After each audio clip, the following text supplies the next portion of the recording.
Hello, church. Thank you for joining in. If you're here for the very first time, I just want to welcome you and I pray a big blessing on you. And I just hope that every song that we sing and the message that comes out, pray a blessing over you.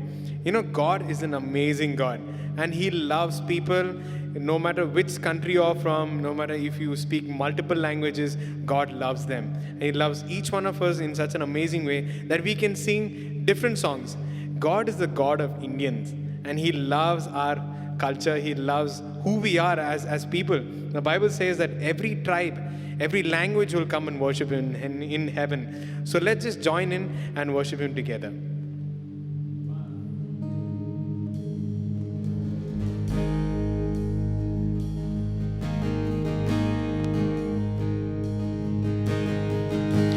Lord bless you and keep you, make His face shine upon you, be gracious to you. The Lord turn His face toward you and give you peace. Lord bless you and keep you, make His face shine upon you, be gracious to you. Lord turn His face toward you and give you peace.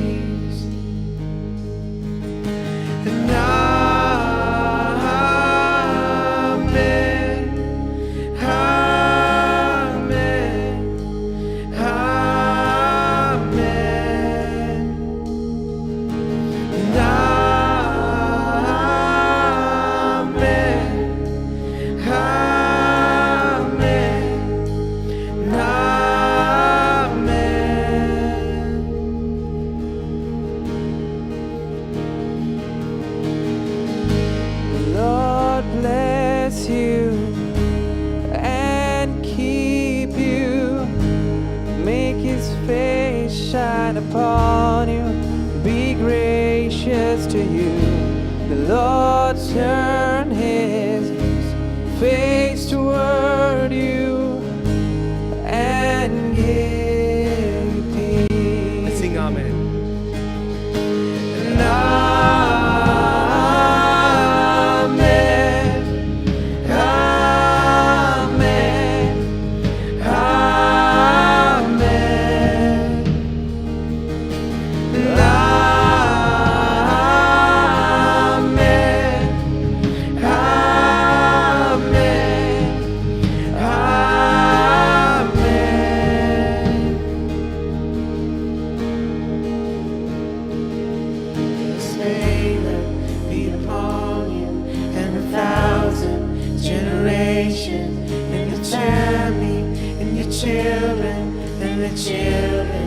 And children, may His favor be upon you and 1,000 generations, and your family, and your children, and the children, and the children. May His favor be upon you and 1,000 generations, and your family, and your children, and the children, and the children. May His favor be upon you and 1,000 generations, and your family, and your children, and the children, and the children.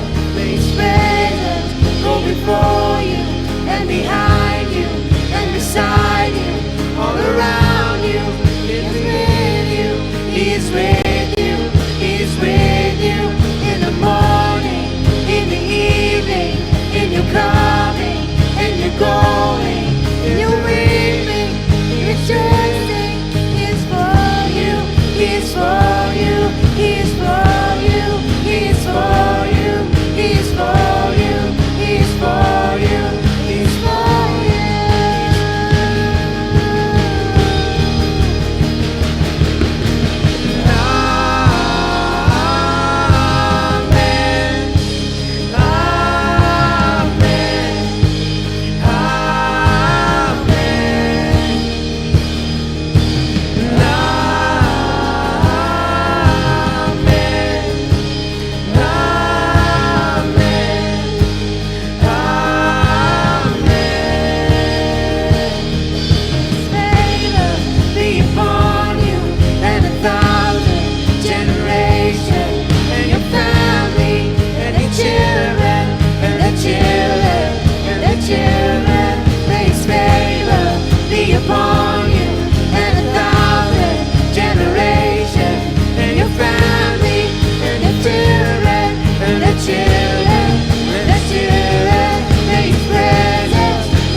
we just declare that song over people who are listening, Lord God, right just in this moment, Lord God. I pray, may your favor, may your face shine upon them, Lord God, that you will bless their children and their children, Lord God. And I thank you, Lord God. We just worship you. Thank you for this time of worship.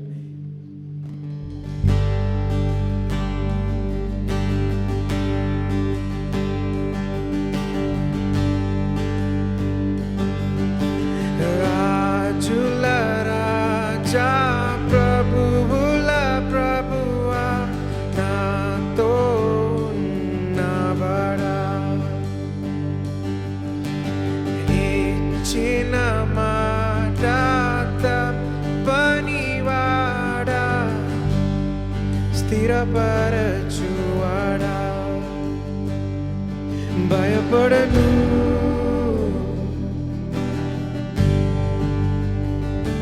నిలిచెదను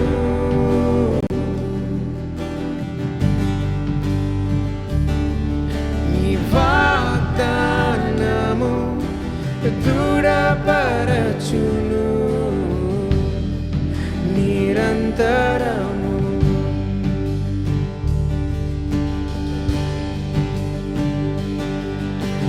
నీ కార్యములు సంపూర్ణము పరిపూర్ణము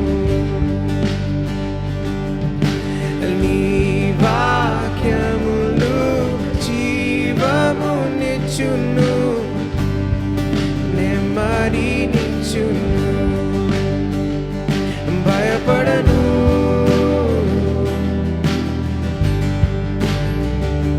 నిలిచెదను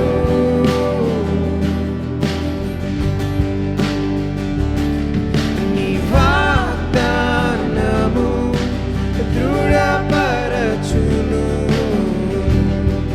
నిరంతరము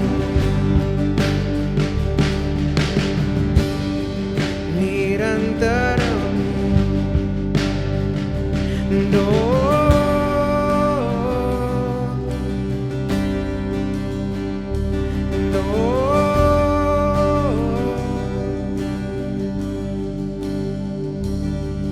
నీ చిత్తమే జరుగును ఆమేన్ ఆమేన్ సన్నిధే జయమును ఆమేన్ ఆమేన్ నీ చిత్తమే జరుగును ఆమేన్ ఆమేన్ నీ సన్నిధే జయమును ఆమేన్ ఆమేన్ నీ చిత్తమే జరుగును ఆమేన్ ఆమేన్ నీ సన్నిధే జయమును Let's sing నీ చిత్తమే ఆమేన్ నీ చిత్తమే జరుగును ఆమేన్ ఆమేన్ నీ సన్నిధే జయమును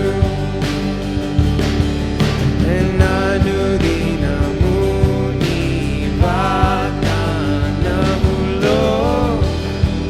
నేను నడిచెదను అనుదినము నీ వాగ్దానములో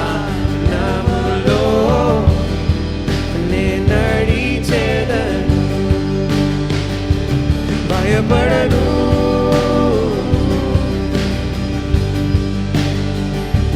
నిలిచెదను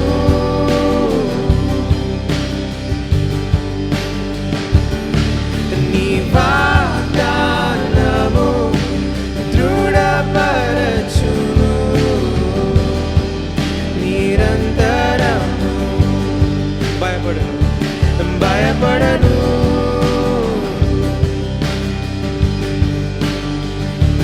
నిలిచెదను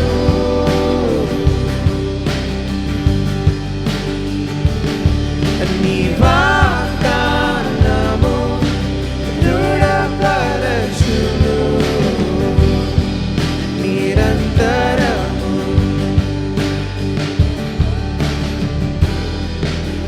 నిరంతరము చిత్తమే జరుగును నీ సన్నిధే జయమిచ్చును చిత్తమే జరుగును నీ సన్నిధే జయశును నీ చిత్తమే జరుగును నీ సన్నిధే జయశును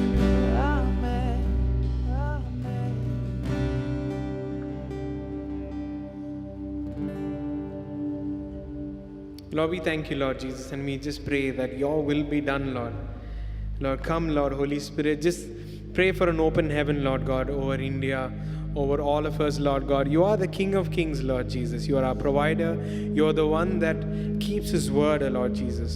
And I thank you for all that you're doing, Lord. I pray, Lord God, I pray a blessing, Lord Jesus, just to come over people, Lord God, even as they receive and hear from your spirit, Lord God. I pray that something will happen in their hearts, Lord God, in this moment, Lord. We thank you for all that you're doing in Jesus' name. Hi, I'm Nikhil and I'm here to share a testimony of God answering my prayer recently. You know, there are many issues in my neighborhood which I'm really praying for. Some from years, some from months, and some from even a few days. And one of them is an issue of illegal dumping of garbage in the vicinity. So the person who owns a string of properties in our neighborhood, and he's into the construction business, and he uses his property to dump all his construction debris. And as the debris got piled up, people started throwing their household garbage also. So I couldn't see all the garbage being dumped and being piled up right in my neighborhood. So the first thought that came to my mind was to go and complain to the municipality. The moment I thought this, I felt a resistance from the Holy Spirit. I felt that God didn't want me to do this, although it seemed logical. After a few days passed, I actually caught someone who was throwing garbage, and after that issue got resolved, I went home and thought, now is the time that I should at least confront the owner and tell him that people are throwing garbage over here. Immediately again, I felt a resistance from the Holy Spirit in this decision of mine. So I let a few days pass again, and then I was having really difficulty in not going and asking humans for help. And that's when I thought, hey, I remembered that I had not prayed about this to God. So I went and I prayed to God, and I was really honest with him.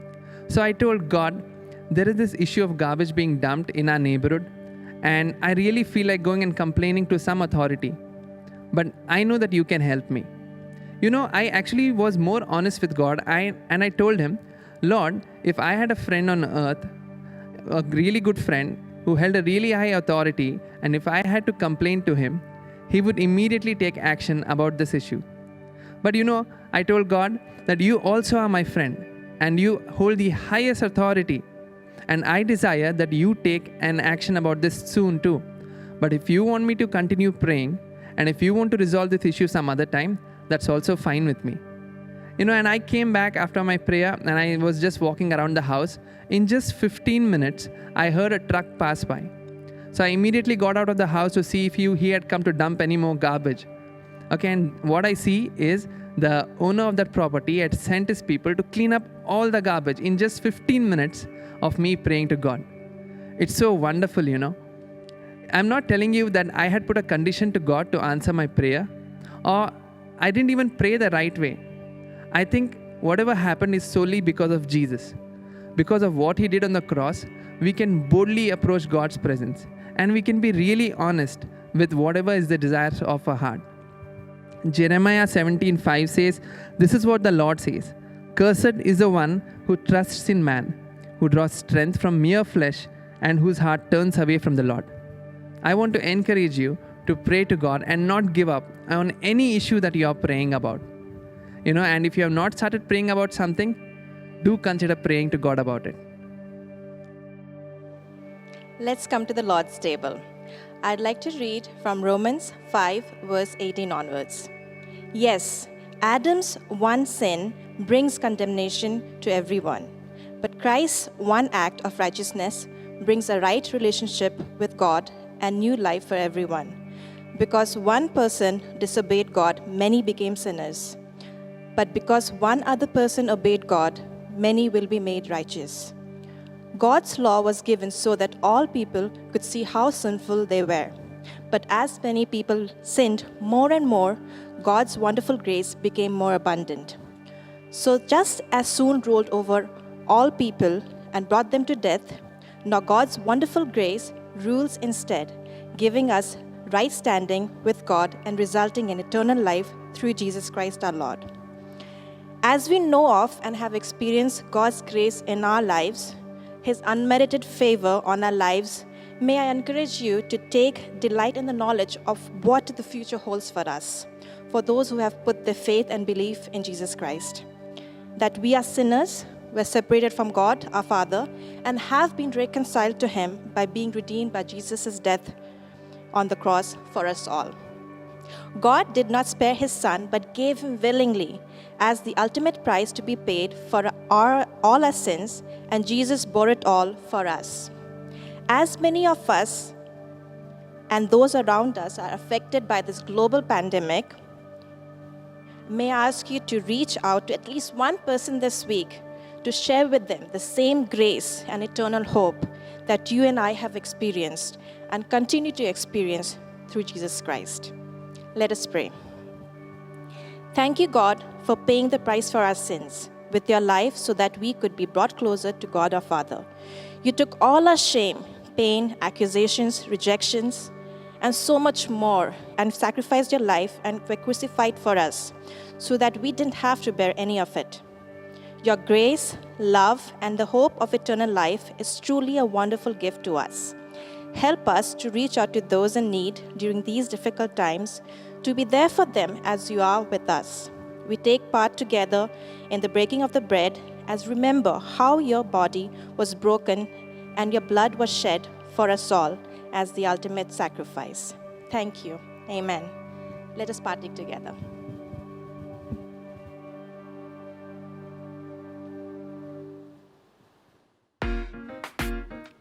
Hey church, it's so good to gather on Sunday mornings and worship God in spirit and in truth together.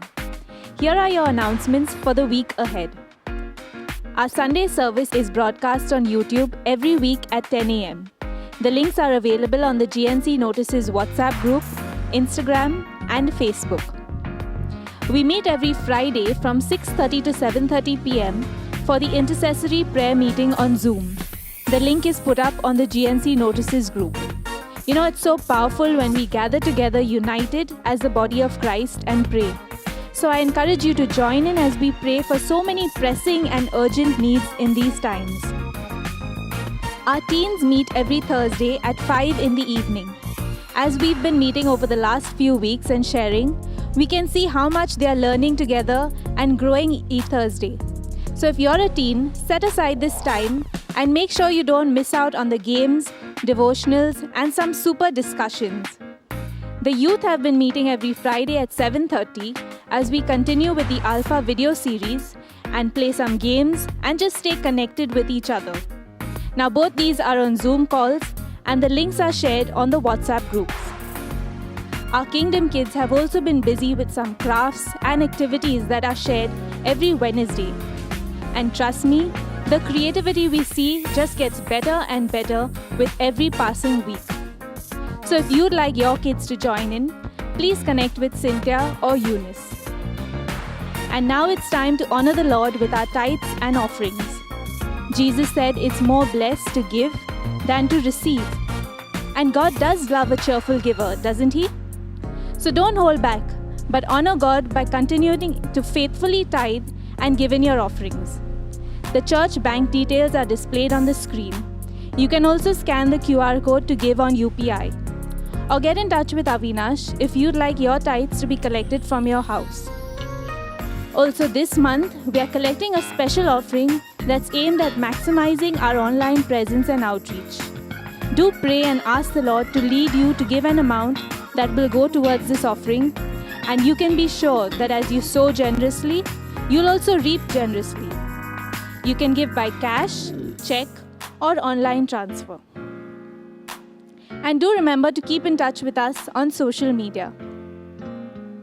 That's all for the announcements today. And now it's time for the word. Hello, Good News Church.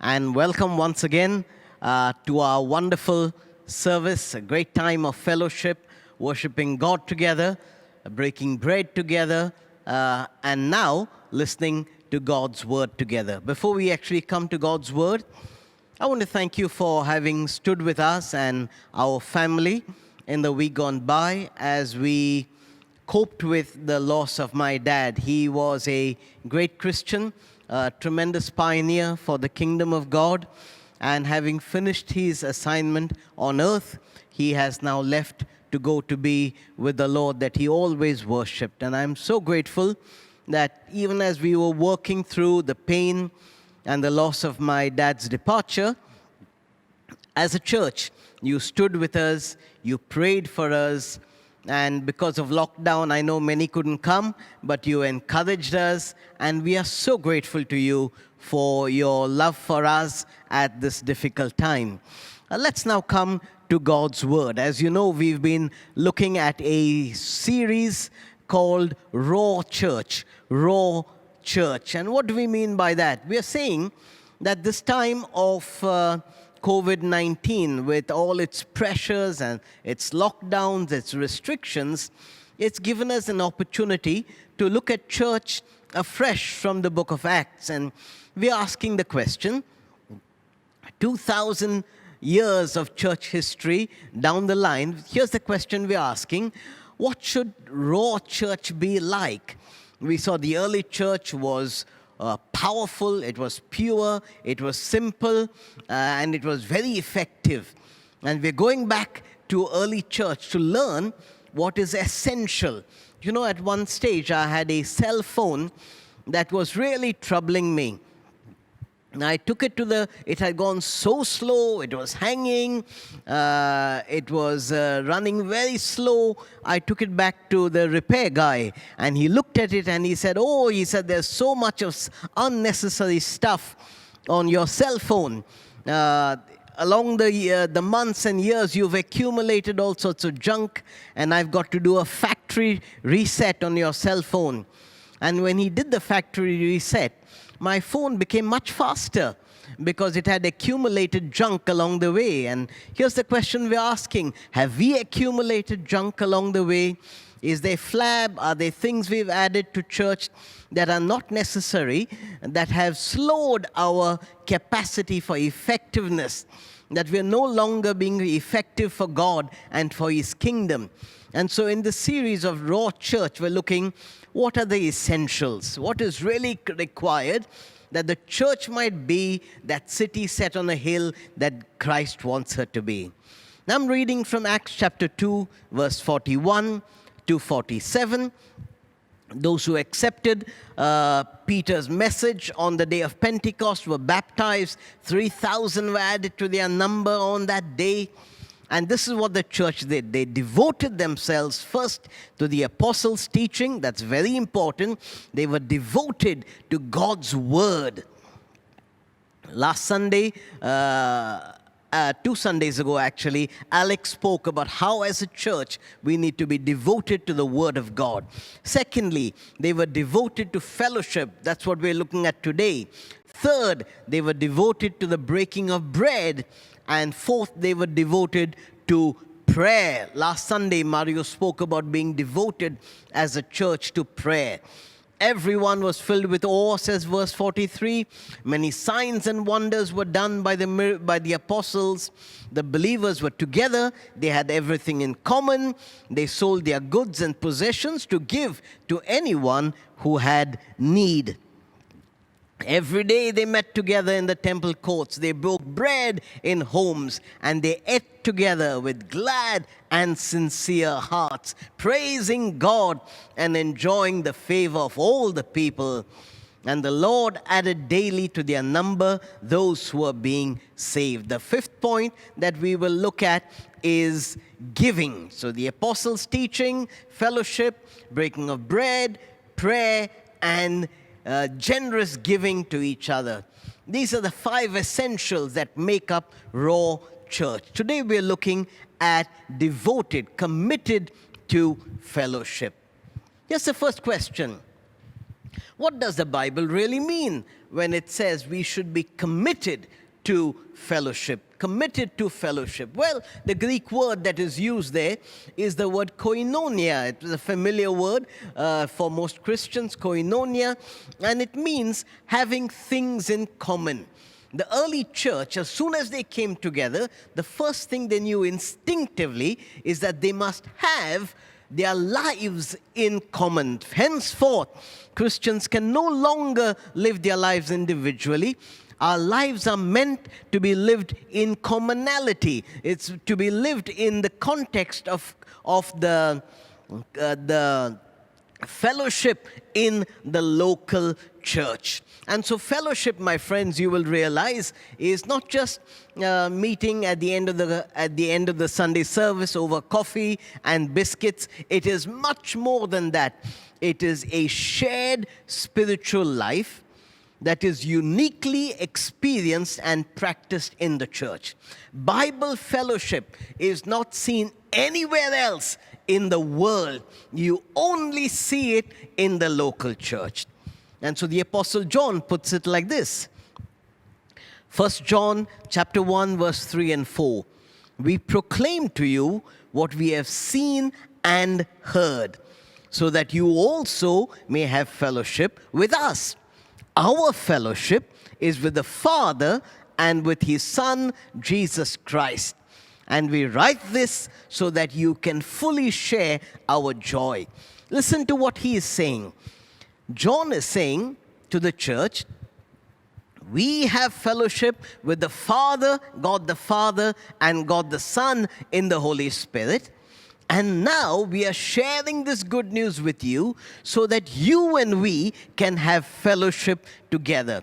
And in this way, joy will be made complete. In other words, my friends, Bible Christian fellowship is a phenomenon that takes place in the local church, where the fellowship with the Father and the Son, enjoying God in worship, the power of the Holy Spirit is now shared. The same fellowship that we have with God is now shared with one another in the context of the communion that takes place in the local Christian church. It is having things in common. It is living lives in common. The Apostle Paul tells the Roman Christians, he says, when one suffers, all suffer. When one rejoices, all rejoice. How is that possible? It's because of Christian fellowship. We have so much in common. One Lord, one gospel, one baptism, one Bible, one great commission, one church, one baptism, one spirit, one kingdom, one eternity together, and now one fellowship together. And so when you and I are born again, when we put our trust in Jesus, and we are saved by believing in His great work on the cross, we are never left to be individual Christians, somehow to find our way and grow alone by ourselves, by reading the Bible and somehow praying.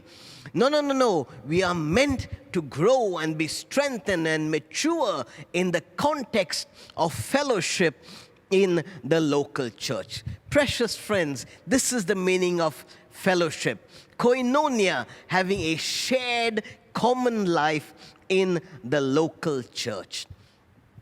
It means neither independence nor dependence. It means neither independence. The Christian is never independent. Also, it doesn't mean dependence. The Christian is not dependent on other Christians. No. It means interdependence. Neither independence nor dependence, but interdependence. I have a shared life with you, and you have a shared life with me in the context of the Christian church. Do you know this reflects the person of God Himself? We are made in the image of God. God is one God in three persons. Each person is not dependent on the other two in the Godhead, neither is each person independent. Instead, in the Godhead, Father, Son, and Holy Spirit, we see the perfect illustration, the perfect demonstration of fellowship. Not independence, not dependence, but interdependence. And on earth, we live out our image of God in the context of fellowship in the local church. But secondly, why is fellowship so important? Why is it that the first church devoted themselves, they were committed to fellowship? Now I want you to take a look at this diagram that I'm putting up. And this diagram will show you that there is God, Jesus, and from Jesus we receive worship, we have fellowship with Him, there's sustenance. But notice the Christian life is not just one beam of the cross, as it were, us ministering to God and God ministering to us. There are sideways connections called fellowship. And here we minister to one another out of what we have received from God. All right? Now, fellowship is critically important to the Christian life. Indeed, the writer to the Hebrews puts it like this. He says, without fellowship, the Christian cannot survive on earth. You cannot survive. Fellowship is critically important to the Christian life. Notice what he says in Hebrews chapter 3, verses 12 to 14. See to it, siblings or brothers and sisters, that none of you has an evil, unbelieving heart that turns away from the living God. But encourage one another every day and today, so that sin's ability to deceive will not harden any of you. We have come to share in Christ if we hold firmly till the end with the same confidence we had at the start. Notice what the writer is saying. He says, for the Christian, the ability and the capacity to sin is never far. For you and for me.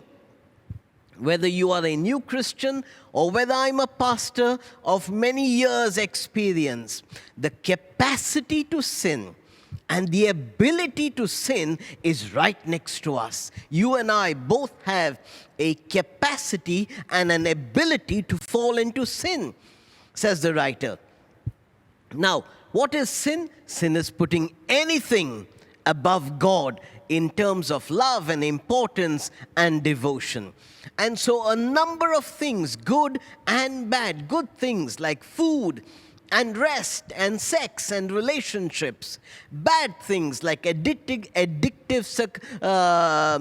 things and also bad habits, good and bad, they can all become above God in our lives.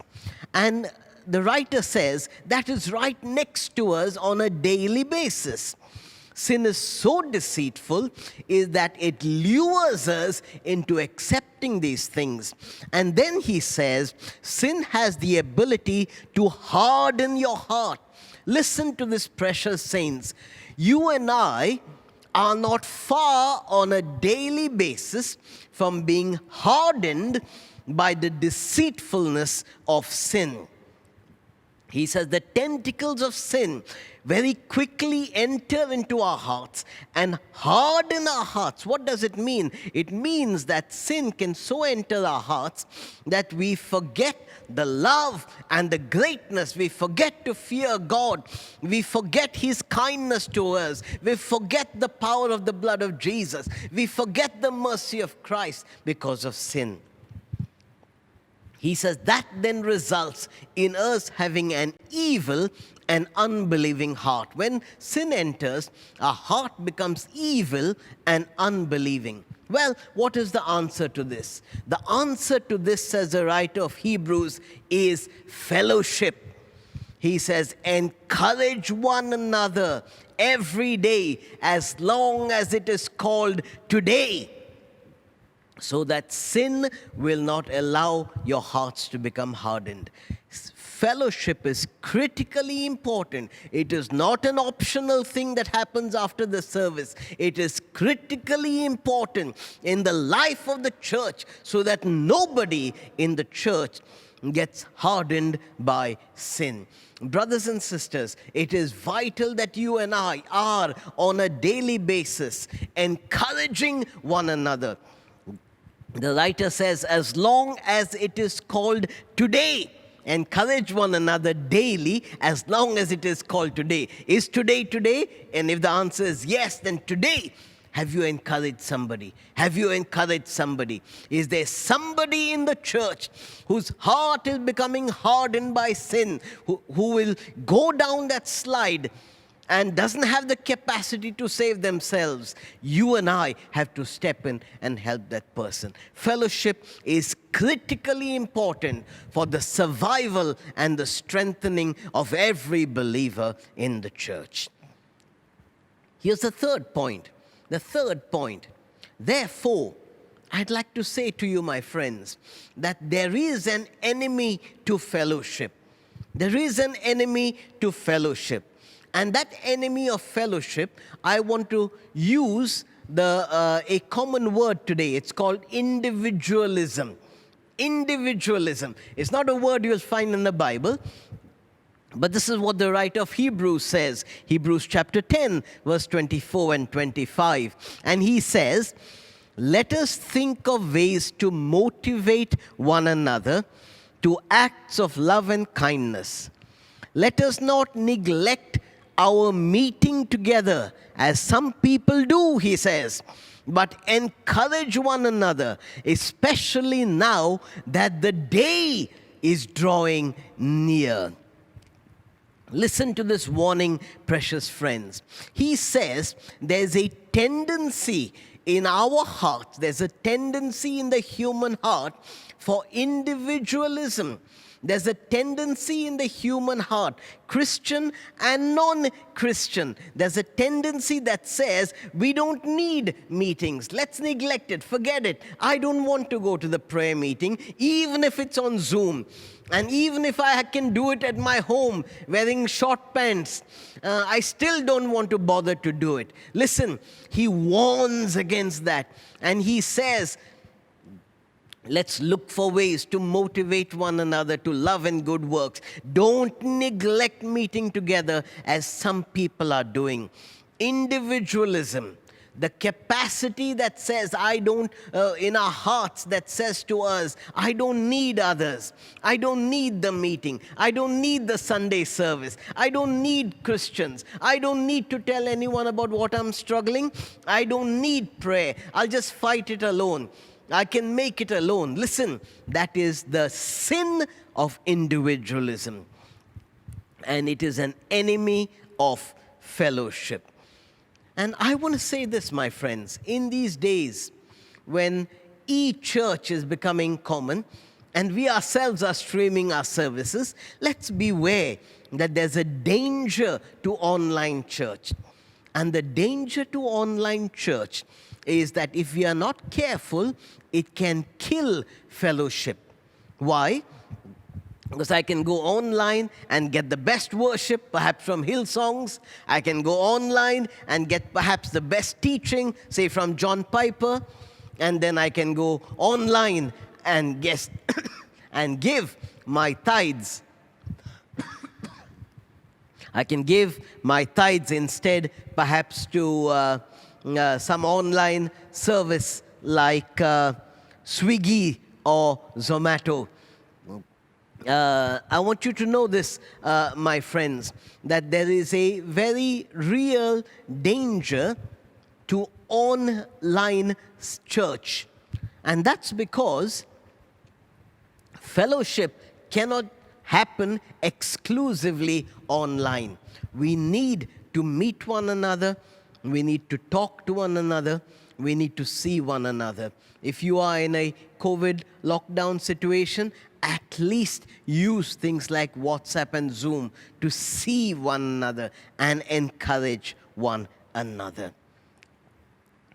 Next, How is fellowship worked out? How is fellowship worked out? If fellowship is so important, how do we work out? Well, the New Testament uses a word, allelon, and it's a Greek word, allelon. And allelon means one another. It means each other. It means mutuality. It comes 100 times in the New Testament, and 60 times it speaks of one anothering.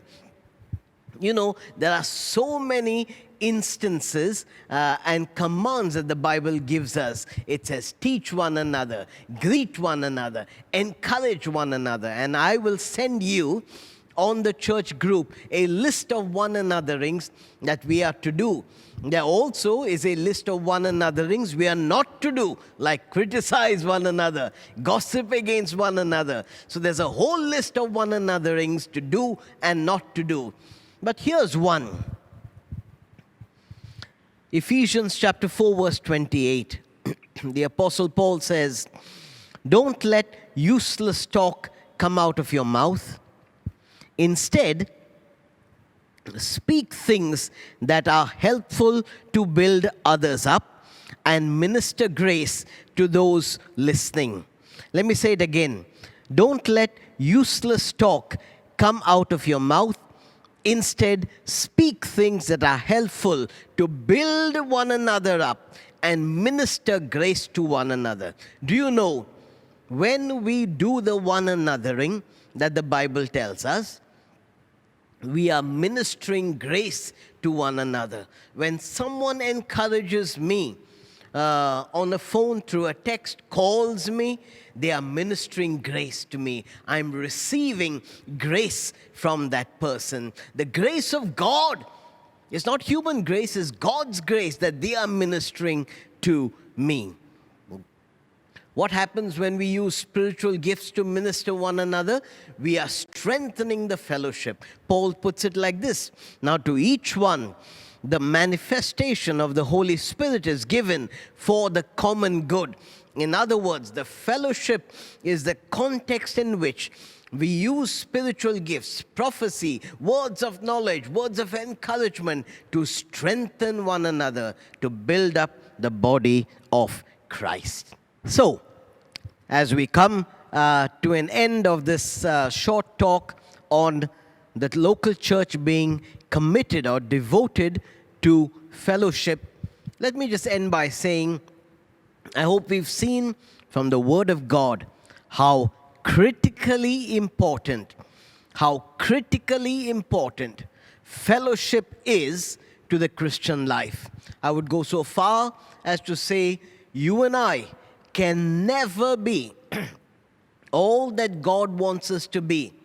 We can never fulfill the fullness of our call on earth without the fellowship in the local church. If that is true, here are 3 practical things I'd like us to do this week. Here's the first one. Identify one Good News Church member and make him or her your prayer target for prayer blessing right through this week. In other words, find one person and pray for him or her right through the week. Every day, just bless them in your prayers with the best blessings that you would pray for yourself. That's the first one. Secondly, identify 3 members of the church whom you will call this week and speak words of encouragement to them. Don't send WhatsApp messages. Don't send them forwards. Call them. All right? You don't understand, and I don't understand sometimes, how powerful a telephone personal voice call is. Find 3 people whom you will call and give them specific encouragement. Maybe a verse from God's word, maybe something good that they've done you want to appreciate. God will guide you. Find 3 people through this week whom you're going to call and encourage them. And third bit of application, Find one person that you are going to do a practical act of kindness for. Find one person for whom you are going to do a practical act of kindness. It might be visiting and giving a dish that you have cooked, some food that you have brought for them. It might be a little gift. It might be a bouquet of flowers. It might be some practical act that the Holy Spirit will guide you. If you ask Him, the Holy Spirit loves Christian fellowship. You ask Him, He will show you. So very quickly, one person whom you're going to pray every day for this week, 3 people whom you're going to call and bless with words of encouragement, and 1 person you are going to do a practical act of kindness for. Let's end with prayer.